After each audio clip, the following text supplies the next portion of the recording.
Hi everyone! Welcome back to my YouTube channel.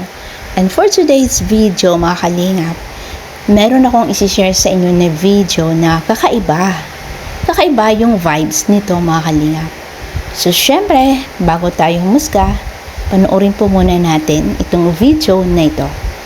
So ayun mga kalingap, ayan makikita ninyo sa video ay nagkakasiyahan. Syempre, yung mga kasamahan natin ng mga charity vloggers sa Kalinga Village.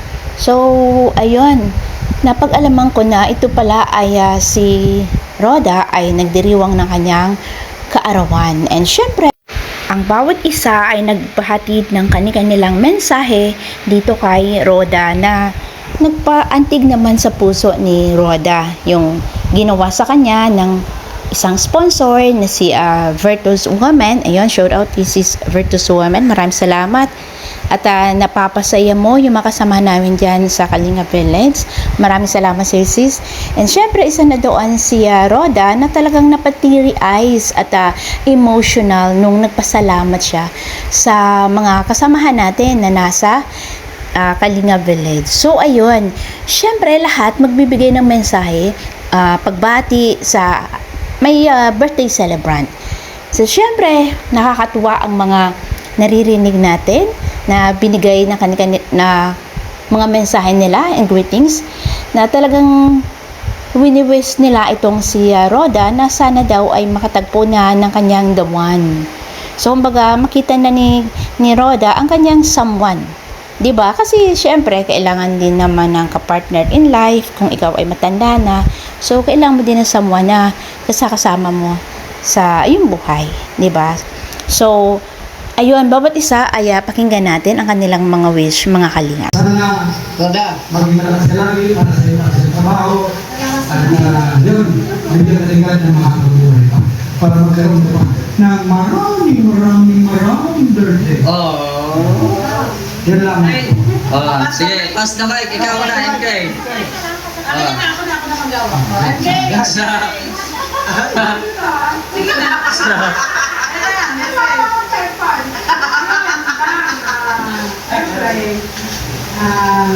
Lagi naman tayo magkasama, magkasukaran, kung ano mga problema sa buhay. Kung talagang,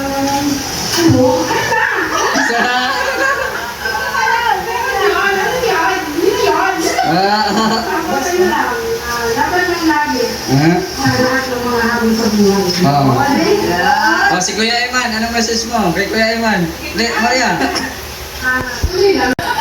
So anyway, ayan, na-surprise din ako kasi bigla ko tinawagan ni Sir Jay, natutulog ako. Tapos sabi niya, saka natin Gordy at may pa-surprise tayo kay Roda. Ayun, nagulat din ako actually. So thank you so much. Unang-una syempre kay Ma'am Bertos. Kasi ayan, kung hindi kay Ma'am Bertos, wala naman tayong celebration ngayon. Dahil yan si Ma'am Bertos, hindi talaga hindi ko makakaliya sa mga pa-surprise po dito sa Lovers Village. Kung sino po may birthday dito, lagi po may pa-surprise. Kaya thank you so much Ma'am Bertos. Siyempre ang message natin kay Mga Udang. Mga Udang, ang tayo kong message sa'yo, pag-healing mo na yan. Pag-healing mo na yan. Mali! Mag-healing na mali. Mag-healing na mali. At wish ko sa'yo ay yung talagang galing kay Lord. Evans, makasabi nila pag galing kay Lord, walang pagkakamali. Kumbaga talagang yan yung tinadhana. So ayun mga kalingap, nakakatuwa, 'di ba? Yung mga mensahe nila kay Roda. So pakinggan naman natin ang mensahe ni Mara dito kay Roda na ikinagulat. Yan na. Yan, happy birthday kay Ulang. Ulang. Official. Iyak na yan. Yak na yan. Yan ito. Ang wish ko sa kanya, huwag ka nang mag-asawa. Grabe naman to. Babay ko, ilalagay pa. Nadamay ko pa.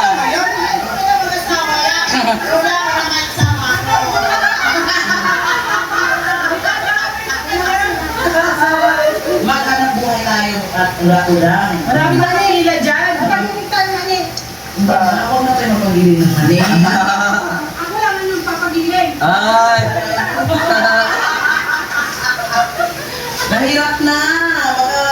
lang tayo sa atin yan. Hindi, pag kulang So, ayun mga kalingap, grabe naman yung wish ni Mara kay Roda, no? Huwag na daw mag-asawa para meron siyang kadamay. Meron siyang kasama. So, itong si Roda, si Mara at si Maria Cusinera, pare-parehas po silang mga single mom. So, ayun mga kalingap, nakakatuwa, di ba? Good vibes lang po tong reaction na to. Pero syempre, ako nagulat talaga doon sa sinabi ni Mara. Ayun, shout out kay Mara, kay Maria Cusinera. And syempre, happy birthday kay Sis Roda. And sa lahat po ng mga nandiyan, kay Sis Lorny, kay Mr. J, shout out Mr. J, kudos. And syempre, ito, kinuha ko yung video. Maraming salamat sa pag-share, Mr. J, at nawi-witness natin at namibigyan tayo ng updates kung ano na ang mga nangyayari sa inyo dyan sa Kalingap Village. This is all for today, guys. So, kita-kita po tayo ulit sa susunod na aking pagbibigay ng reaction. Bye-bye and God bless.